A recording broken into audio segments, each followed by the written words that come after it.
talks in the Bible about how we should forgive 7 times, 70 times.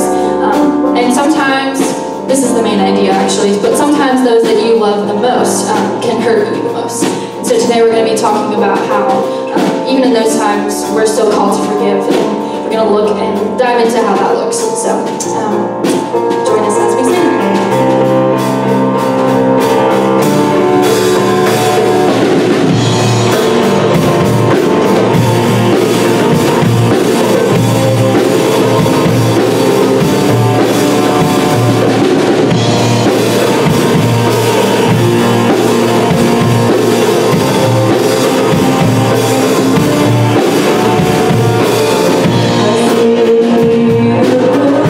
Glory.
Tony, your Connect Lead, and if you're new with us today, we want you to feel right at home. We're so glad to have you here, and for us, church is so much more than just a Sunday service. We believe that God has each of you here for a reason, and that there's a place perfect for you right here at Lifespring. One of the best ways to get connected with us is that white welcome card you'll find in a seat cover near you. If you would, sometime during the service, take about 30 seconds to fill one of these out. After the service, bring it to the VIP table here in the back, and you'll get a small gift from us that's just our way of saying thank you for being here. And that's all you have to do. You'll get a welcome email from me, Pastor Nate, and some of our other leaders will get in touch with you as well. Around here, family matters, and we're willing to reach yours, whatever it takes. We want to grow God's family, strengthen yours, and connect you with others. And now, my man Alex is going to let you know how. Thanks, Tony. Easter Sunday will be here before you know it. We want you to invite as many people as you can. We believe God uses us to grow His family by inviting others to be in a relationship with Him. A great way to strengthen your family is Wednesday night, 6:30, 7:30, right here at the church. There's literally something for everybody. Everybody! To get connected, please join Nate and Hope this Sunday at 10 a.m. for Pastor's Breakfast. So this video would probably be about 27 minutes longer if we actually announced everything we wanted to. So be sure and check us out at lifespringsc.org and our Facebook page for each event. There's so many great things happening and you don't want to miss any of them. At this time, go ahead and shake a hand or hug a neck and just say hey to those around you. And once again, welcome to Lifespring. Good morning. Hello, how are you today?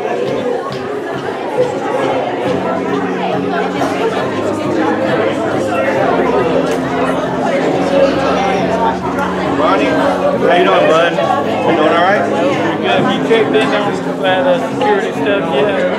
I ain't got with you, but we're going to do what we're going to do. Last time we talked, I was like, well, let's get back together and we'll do it.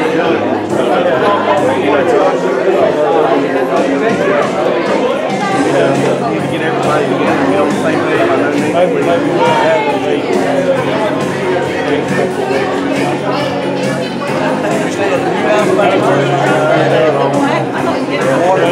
Yeah, I ain't turned the other one on yet. That makes it pretty good. So I still had a metal railing and a box ring in the back, so I threw it together. We got some plain business. I gotta get that name again. She didn't tell me who it really was. It's pretty good. Pretty good. Did you see him in that Johnson thing?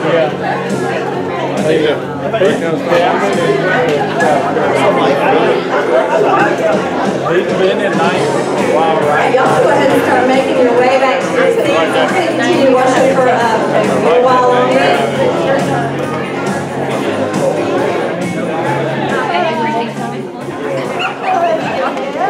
Gotta have some of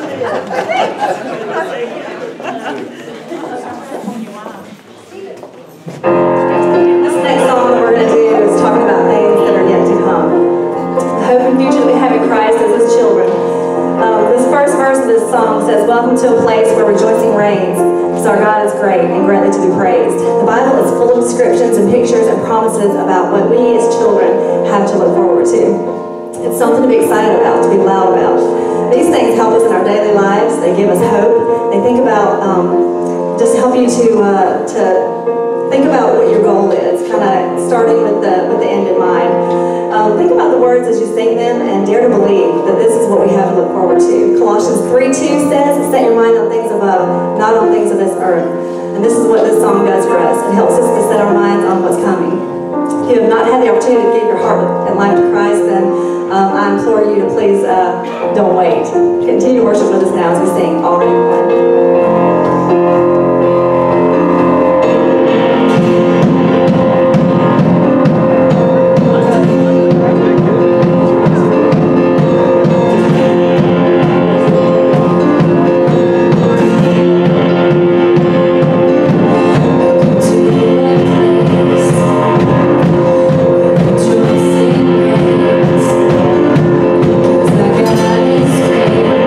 Greatly to be praised.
trust Him.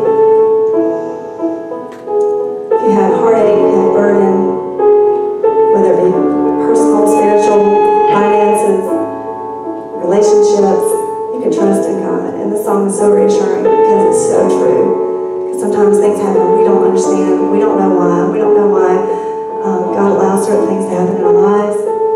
We don't know what trial we're going through it's going to take us to. But God has a plan and He has a purpose for everybody. If you guys will take a moment and grab the baskets at the end of your rows, we're going to go ahead and take our offering today. If you still would love to give but aren't able to today, you can always go on to our website at lifespring02252018A.org. You can download our smartphone app and give that way. There's also a box at the back of the room you can give to. And you can also set up automatic drafts. Please join us as we continue to worship.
How can I be lost when you have called me?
and accept you.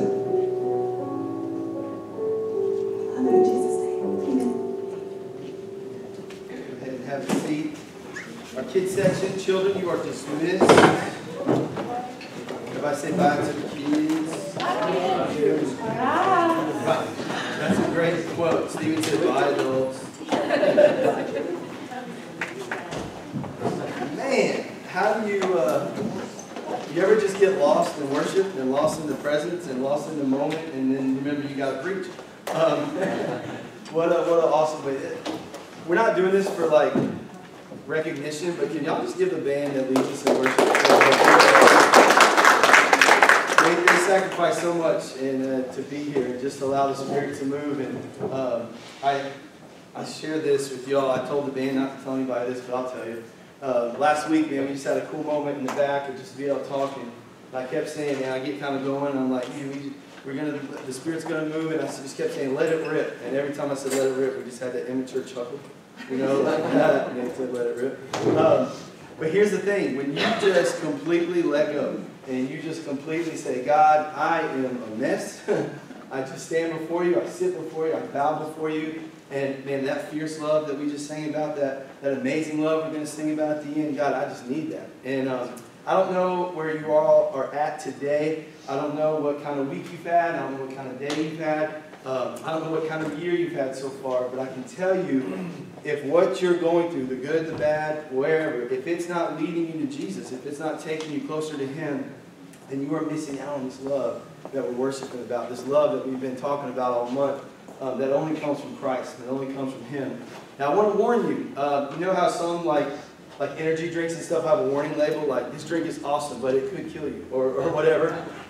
There's a warning label. If you just say, okay, God, here I am, I'm yours, I want to experience this love, I want you to search me, know me, have everything that I am, every being of who I am is yours, that's going to bring some challenges. That's going to bring some heartaches. That's going to bring some trials. It's going to bring some blessings. There's nothing in God's Word that says, hey, give it all to me, and this love I have for you makes everything perfect. And as we've been looking at this series, the series for the month of February has been happily even after the tough times come. Even after that relationship, that honeymoon period is over. Even after you've gone through a tough divorce, even after you've gone through being single for years and years and years, or wherever you may be at in your life, even after that, His love is as real for you as it could ever be. And if we'll depend on that love, then we'll be able to get going. And we'll be able to do what God has called us to do. Amen?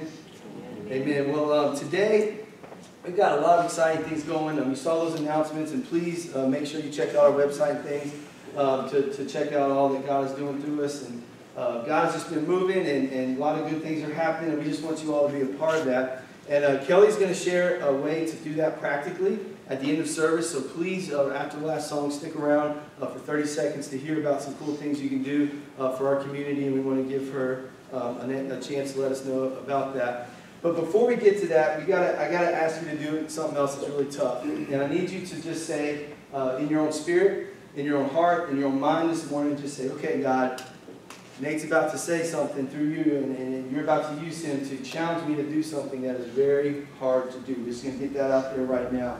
As Meg shared, our main idea today, the word that God has given me to finish up our series of this month about love and relationships and these things is, what about when you have experienced a deep wound? You know, somebody, let's just be real. Any of you guys like being real around here? All right, let's do it. If you get cut off in traffic, that moment angers you. Right? It ticks you off, it upsets you. But has that person really hurt you deeply? You know what I mean? Like, it's just kind of an emotional thing. It's kind of a thing. That person that's rude to you in line or wherever, they can make you mad. They can get your emotions to rise in that moment. But honestly, it probably isn't going to really stick with you. Now, let me just tell you this. If you let a stranger give you a bad week, let's pray together, okay? Because here's the thing. These things are going to happen, emotions get high. But what can hurt deep, what can really get you to your core, is when those that love you the most, those that we love the most, vice versa, both ways, when there's a way that we can talk to our spouses, we can talk to our families, we can talk to those people we're closest to sometimes in a way that we would never talk, even to a stranger, to a friend, or to your buddy. And I found in my experience that, man, when we love someone the most, or when they love us the most back, that's when some of the deepest wounds can happen. And that's when some of the deepest hurts can happen. And I will never, ever, ever, ever forget the one person in my life growing up that this applied to so well. Any of you like sports in here, football? I know we're in football country. I was a baller, man. What's that? Football. Football. Some of you like the football. Man, soccer is too much money for a fat kid, okay? But here's the thing. I love basketball. And you guys forgive me now. Get out your stones and judge me all you want to throw it. But I would talk some trash, man. I was a great trash talker. I kept it PG, 13, always, okay? And I would talk some trash. Before Jesus, it was 13 for sure. But after him, it was just a, hey, if I scored on you, and in case you missed it, I was going to let you know. You can't guard me. Or I just scored on you, or whatever. And I could talk. Well, I'm interested in the fact that through high school basketball, through playing for fun, and I still like to play, and I'm talking near as much junk as I used to. But here's the thing. When I would talk junk, if people talked back, like if you came at me and talked junk to me right away, it did the opposite of what trash talk is supposed to do for me personally, and it motivated me. I was bringing it on. I loved it when people talk junk.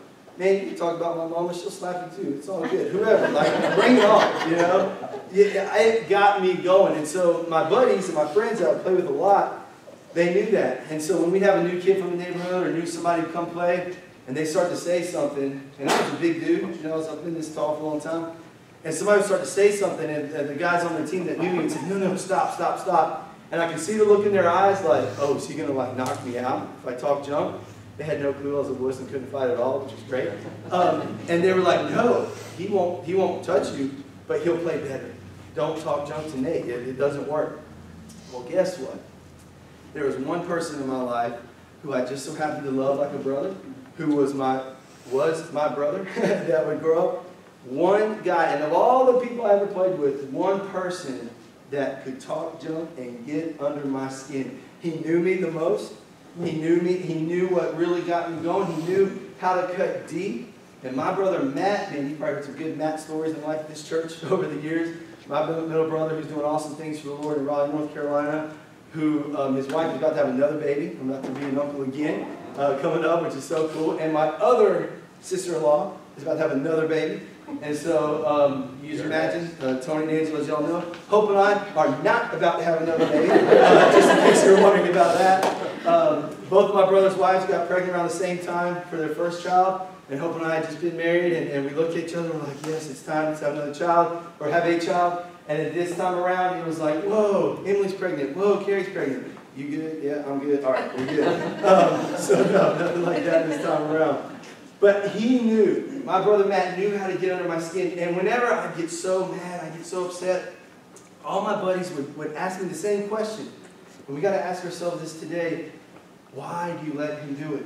Why, if you know Matt knows how to get you mad, if you know Matt knows how to knock you off your game, why do you let him do it? Well, the truth is, in all our relationships, way more important than a game, way more important than a sport, even in our deepest relationships and our deepest love for people, we know that part of our flesh, we know how to get to each other sometimes. And we know how to cut deep, and we know how to go there. And so as we've been doing this series on Happily Even After, we've been looking at how to be a better single person, how to be a better divorced person, how to be a better married person, how to be a better person all around. We've been looking at this to say, if love of God, if I can be drawn to that love, and if I can seek God's face every single day, then I can show this love to others. But there's a major factor that we have to end a series on. Y'all like, how are you going to end a February Valentine's series on a somewhat negative note? It's not negative if you grasp it. It's not negative if you do it. It will change your life. But we have to today get in that icky, gritty, nasty, ugly stuff of ourselves down deep inside where there may be a deep wound. Down deep inside where there may be a hurt that we've held on to.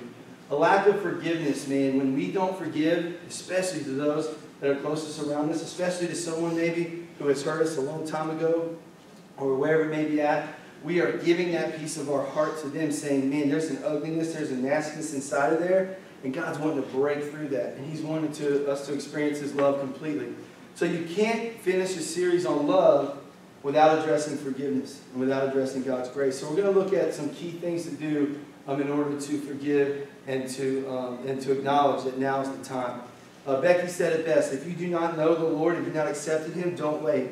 Now's the time. If you do know the Lord, if you love the Lord and you have not forgiven someone, wow, maybe it's yourself, maybe it's someone else, maybe it's someone that hurt someone else that you care about, wherever it might be, now is the time to forgive. And I'm going to be real. Again, this has been a real series. I struggle with parts of forgiveness in my life